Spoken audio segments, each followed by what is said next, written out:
तीन मछलियां। एक नदी के किनारे उसी नदी से जुड़ा एक बड़ा जलाशय था। जलाशय में पानी गहरा होता है, इसलिए उसमें काई तथा मछलियों का प्रिय भोजन जलीय सूक्ष्म पौधे उगते हैं। ऐसे स्थान मछलियों को बहुत रास आते हैं। उस जलाशय में भी नदी से बहुत सी मछलियां आकर रहती थीं। अंडे देने के लिए तो सभी मछलियां उस जलाशय में आती थीं। वह जलाशय लंबी घास व झाड़ियों द्वारा घिरा होने के कारण आसानी से नजर नहीं आता था। उसी में तीन मछलियों का झुंड रहता था। उनके स्वभाव भिन्न थे। अन्ना संकट आने के लक्षण मिलते ही संकट टालने का उपाय करने में विश्वास रखती थी। पृथ्वी कहती थी कि संकट आने पर ही उससे बचने का यत्न करो। यद्धि का सोचना था कि संकट को टालने या उससे बचने की बात बेकार है। करने कराने से कुछ नहीं होता। जो किस्मत में लिखा है वह होकर रहेगा। एक दिन शाम को मछुआरे नदी में मछलियां पकड़कर घर जा रहे थे। बहुत कम मछलियां उनके जालों में फंसी थीं, अतः उनके चेहरे उदास थे। तभी उन्हें झाड़ियों के ऊपर मछलीखोर पक्षियों का झुंड जाता दिखाई दिया। सबकी चोंच में मछलियां दबी थीं। वे चौंके। एक ने अनुमान लगाया, दोस्तों लगता है झाड़ियों के पीछे नदी से जुड़ा जलाशय है, जहां इतनी सारी मछलियां पल रही हैं। मछुआरे पुलकित होकर झाड़ियों में से होकर जलाशय के तट पर आ निकले और ललचाई नजर से मछलियों को देखने लगे। एक मछुआरा बोला, आह, इस जलाशय में तो मछलियां भरी पड़ी हैं। आज तक हमें इसका पता ही नहीं लगा। यहाँ हमें ढेर सारी मछलियां मिलेंगी। दूसरा बोला। तीसरे ने कहा, आज तो शाम घिरने वाली है, कल सुबह ही आकर यहाँ जाल डालेंगे। इस प्रकार मछुआरे दूसरे दिन का कार्यक्रम तय करके चले गए। तीनों मछलियों ने मछुआरे की बात सुन ली थी। अन्ना मछली ने कहा, साथियों, तुमने मछुआरे की बात सुन ली। अब हमारा यहाँ रहना खतरे से खाली नहीं है। खतरे की सूचना हमें मिल गई है। समय रहते अपनी जान बचाने का उपाय करना चाहिए। मैं तो अभी ही इस जलाशय को छोड़कर नहर के रास्ते नदी में जा रही हूँ। उसके बाद मछुआरे सुबह आए, जाल फेंके मेरी बला से। तब तक मैं तो बहुत दूर अटखेलियां कर रही होंगी।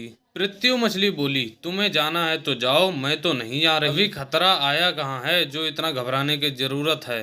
हो सकता है संकट आए ही ना। उन मछुआरों का यहाँ आने का कार्यक्रम रद्द हो सकता है। हो सकता है रात को उनके जाल चूहे कुतर जाएं। हो सकता है उनकी बस्ती में आग लग जाए। भूचाल आकर उनके गांव को नष्ट कर सकता है, या रात को मूसलाधार वर्षा आ सकती है और बाढ़ में उनका गांव बह सकता है। इसलिए उनका आना निश्चित नहीं है। जब वह आएंगे तब की तब सोचेंगे। हो सकता है मैं उनके जाल में ही न फंसूं। यद्धि ने अपनी भाग्यवादी बात कही। भागने से कुछ नहीं होने का। मछुआरों को आना है तो वह आएंगे, हमें जाल में फंसना है तो हम फंसेंगे। किस्मत में मरना ही लिखा है तो क्या किया जा सकता है। इस प्रकार अन्ना तो उसी समय वहां से चली गई। पृथ्वी और यद्धि जलाशय में ही रही। भोर हुई तो मछुआरे अपने जाल को लेकर आए और लगे जलाशय में जाल फेंकने और मछलियां पकड़ने। पृथ्वी ने संकट को आए देखा तो लगी जान बचाने के उपाय सोचने। उसका दिमाग तेजी से काम करने लगा। आसपास छिपने के लिए कोई खोखली जगह भी नहीं थी। तभी उसे याद आया कि उस जलाशय में काफी दिनों से एक मरे हुए ऊद बिलाव की लाश तैरती रही है। वह उसके बचाव के काम आ सकती है। जल्दी ही उसे वह लाश मिल गई। लाश सड़ने लगी थी। पृथ्वी लाश के पेट में घुस गई और सड़ती लाश की संडाड़ अपने ऊपर लपेटकर बाहर निकली। कुछ ही देर में मछुआरों के जाल में पृथ्वी फंस गई। मछुआरे ने अपना जाल खींचा और मछलियों को किनारे पर जाल से उलट दिया। बाकी मछलियां तो तड़पने लगीं, परंतु पृथ्वी दम साधकर मरी हुई मछली की तरह पड़ी रही। मछुआरे को संधाड़ का भभका लगा तो मछलियों को देखने लगा। उसने निश्चल पड़ी पृथ्वी को उठाया और सूंघा। आग,